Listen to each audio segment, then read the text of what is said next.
Perfeito. E quem também está aqui para participar do nosso aftermarket, para trazer um resumo da semana e as perspectivas a partir de agora, é o Fábio Lemos, sócio da Fatorial Investimentos, que vai conversar conosco. Tudo bom, Fábio? Boa tarde para você. Tudo bom? Uma ótima tarde aí para vocês. Aqui, pelo menos aqui na Península do Leblon, uma tarde de sexta-feira chuvosa, que não é aquilo que o carioca gosta, mas Oh, é o que temos, né? Temos pois, que levar. Boa pois tarde, é, Fábio. Fábio. Pois é, Fábio. Boa tarde. Uma tarde chuvosa, mas um dia forte para o Ibovespa. Então acaba compensando? Compensou e compensou muito, né, para a gente que vinha bem espremido aí, esperando essa alta de Bovespa que veio hoje efetivamente, acompanhando também lá fora, né, a matriz, a nave-mãe, com essas, conforme o boletim comentou aí agora há pouco, essas notícias de um Fed menos hawkish, menos agressivo, acabou puxando lá fora o S&P, aliado a alguns resultados corporativos, e aqui no Brasil, eu acredito que o exercício de opções, que ainda está se realizando no dia de hoje, também esteja ajudando a gente a ter essa alta aí, porque logicamente tem um pessoal estrangulado que está querendo fechar a posição no decorrer do dia, puxando alguns papéis, e a gente está vendo isso agora no leilão, alguns papéis aí sendo bem comprados e ocasionando essa alta aí, conforme o corretinho comentou. Pois é. Ô, Fábio, até no nosso chat do YouTube, na nossa transmissão lá no canal do YouTube do TC, a gente tiver muita discussão entre os nossos ouvintes, muitos determinando que a alta de hoje é reflexo das pesquisas eleitorais. Já outros falam, não, é mais por conta do cenário no exterior. Seria uma mistura de tudo, ô Fábio, que acabou ajudando a Bolsa Brasileira? Na realidade, eu acho que sim. Hoje nós tivemos aquele oceano azul, né, em que tudo finalmente conspirou a favor do comprado em Bovespa. Tivemos um cenário positivo de mudança de rumos nas pesquisas eleitorais no decorrer dessa semana, o que logicamente a gente vê na entrada, principalmente de compra em alguns papéis, Petrobras, Banco do Brasil, Vale, Blue Chips, papéis sendo comprados no Kit Brasil, Eletrobras também, e, logicamente, essa questão do Fed tirando um pouco o pé dos juros, pelo menos aqui é o sentimento de mercado, que ele possa tirar um pouco o pé dos juros, ajudando também, afinal de contas, se mantiver ou reduzir o diferencial de juros entre os Estados Unidos e a gente, ajuda aqui a entrar em um fluxo melhor comprador aqui na B3, né, na Bovespa, né? Exato. Ô Corleta, vamos explicar um pouquinho para o nosso ouvinte esse movimento de eleição. Porque as pesquisas eleitorais que saíram trouxeram tanto esse otimismo para a Bolsa. O que explica e o que esperar, né, sobre esse sentimento na semana que vem, já que a gente vai estar uma semana do segundo turno. Eu acho que a gente tem que... assim, vai ser uma semana bem volátil, né? Especialmente com a divulgação de pesquisas e tal, mas a gente vê um momento, né? Uma tendência de melhora do candidato Jair Bolsonaro, né? E ele tem uma agenda mais liberal, uma agenda mais privatizadora e tal, e a gente sabe o peso que as estatais têm no nosso Ibov. Então, o Banco do Brasil foi para as máximas desde antes da pandemia, a Petrobras na máxima histórica, isso acabou ajudando. Então, há um sentimento, sim, que pelo menos no curto prazo, caso o Bolsonaro vença a eleição, a Bolsa poderia reagir melhor, a Bolsa e o câmbio, né? Embora a gente tenha aí uma agenda enorme de seja quem for o governo que vai ter que lidar de problemas fiscais para o próximo ano e tal.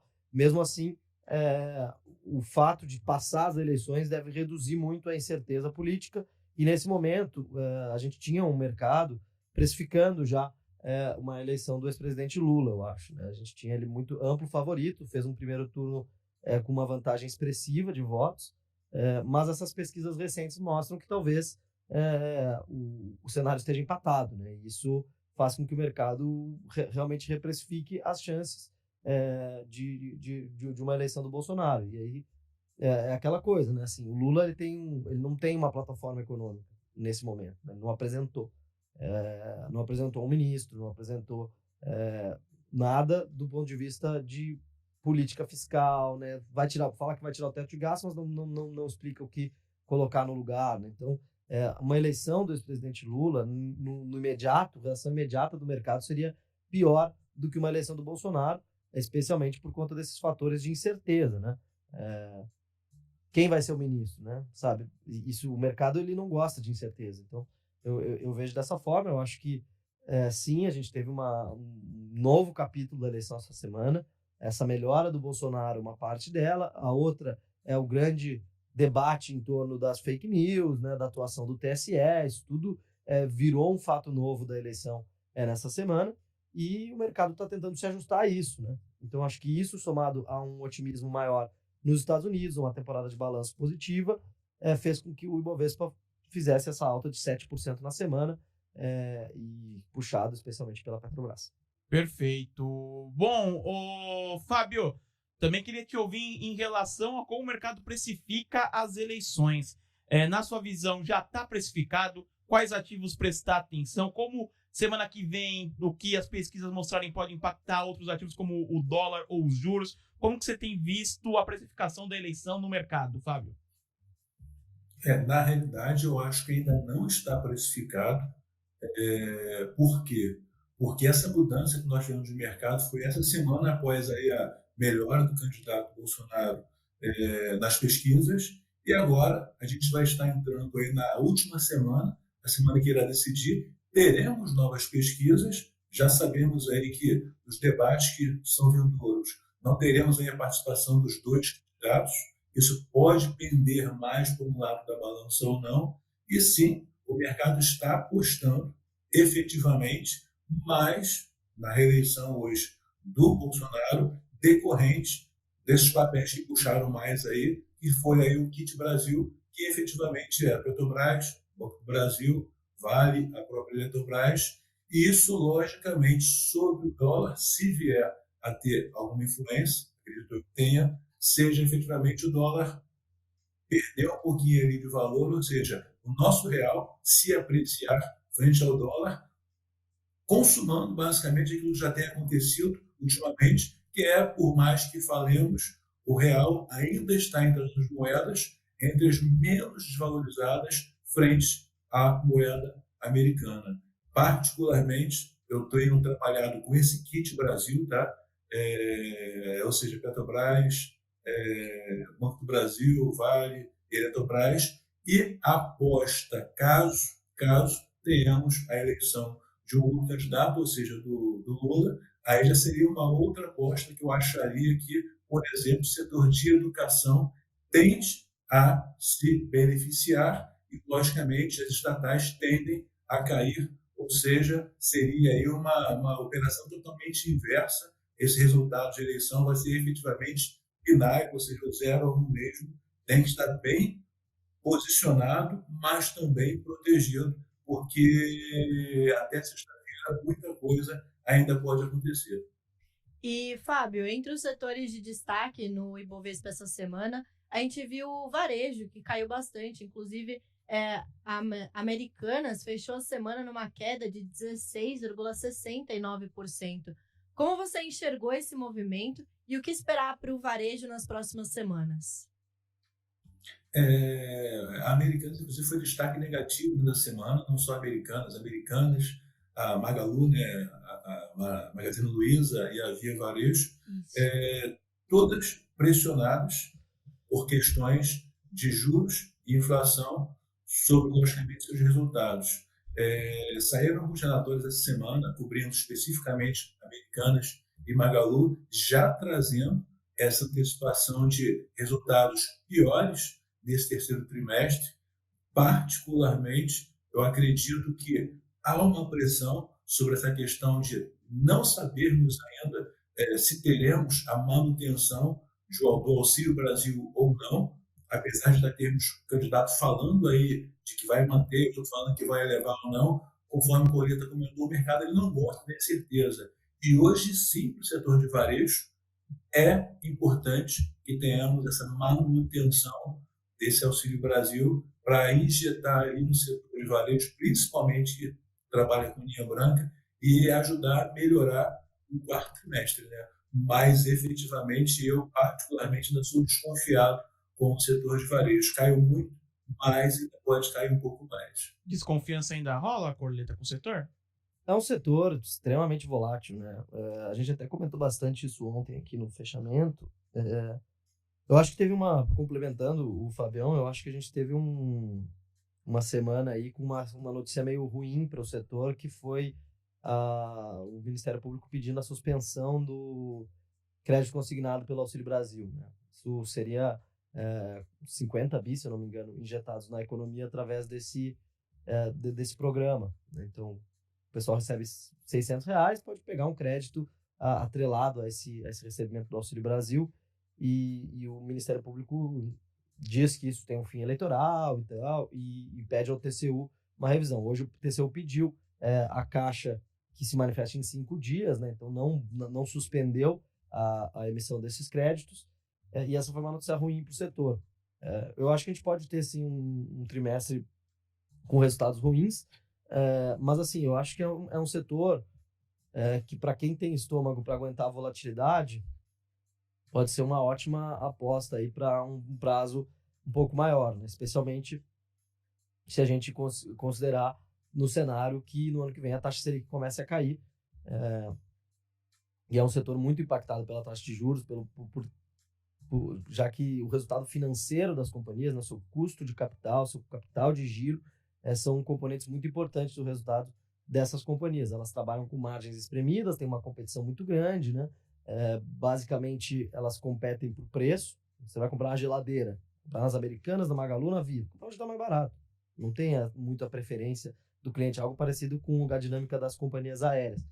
Então, eu acho que é um setor, sim, que se beneficia do atual ciclo, né, desse teto dos juros, mas que também dobrou de preço desde a virada do semestre, né? Então, é natural que haja correções, e eu acredito que isso pode continuar aí, mas, de novo, olhando para um cenário de 6 meses, 1 ano para frente, eu acho que é uma aposta interessante, especialmente quando o Banco Central começar a sinalizar que pode fazer cortes na taxa de juros. Perfeito. Ô Corleta, as aéreas também subiram hoje. Elas seguiram o bonde ou tem mais algo que tem mexido com elas?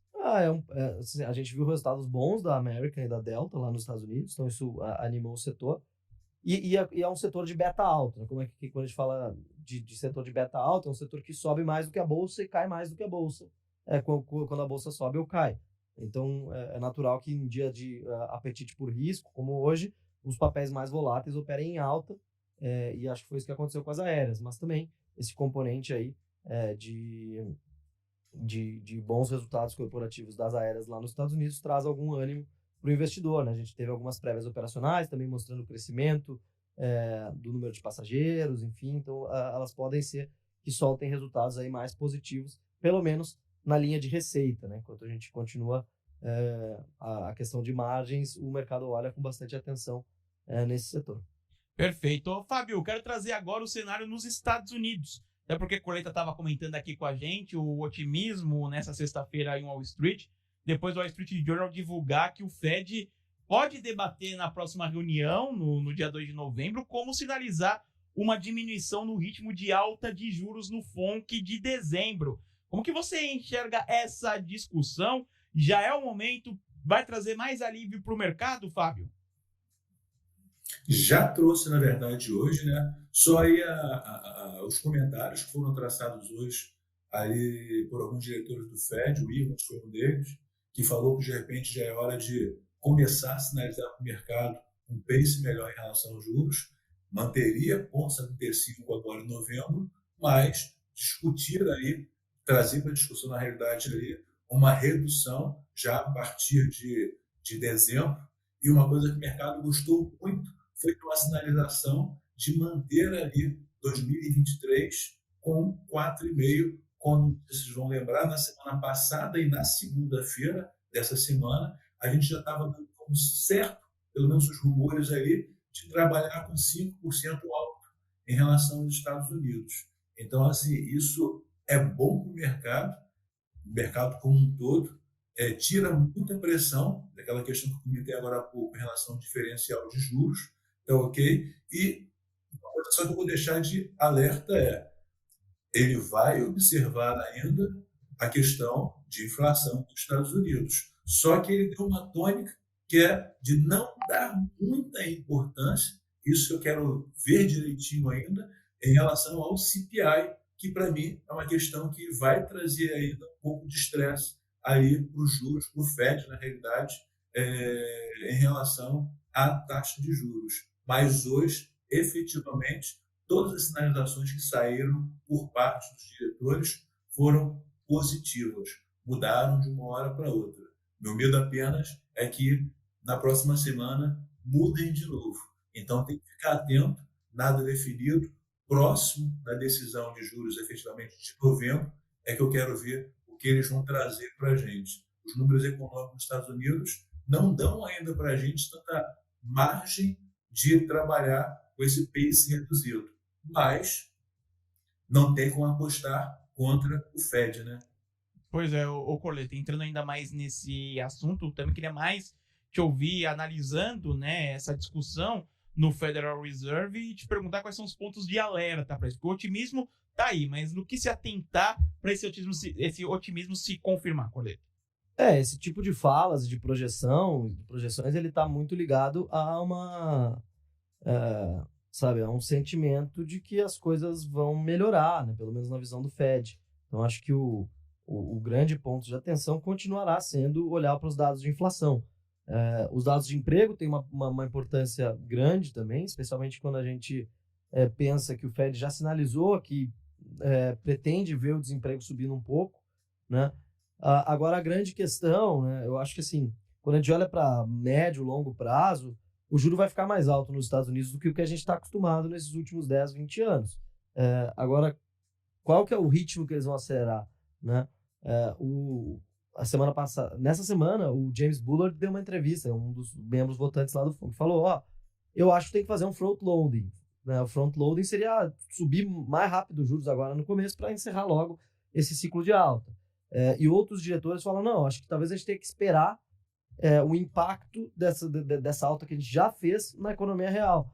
Né? Muito se fala, especialmente em teoria, né, nos livros textos de economia, se fala que entre pelo menos 6 a 12 meses é o período que leva para que uma alta na taxa de juros seja transferida para a economia real, para que a economia real apresente, sim, um aumento de desemprego, uma desaceleração da atividade, um resfriamento mais importante. Isso tem um período que demora, né, para o juros ser transmitido aí à economia real, né? O que não é verdade para o mercado. Para o mercado, hoje o cara falou que talvez vá um pouco mais lento com os juros, o mercado já corrige imediatamente. Mas a economia real segue muito aquecida. Então, o grande debate lá é: esperamos para ver se o que a gente já fez foi suficiente ou continuamos subindo o juro agressivamente e esperando um impacto imediato que não vai vir, né? Porque a gente sabe que tem esse período de 6 a 12 meses para que a alta de juros se transfira para a economia real e se reflita em um resfriamento da economia,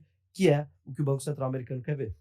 E, Fábio, se realmente houver um aumento menor das Fed Funds no fim do ano, é possível a gente ver um rally tanto nos Estados Unidos quanto aqui no Brasil?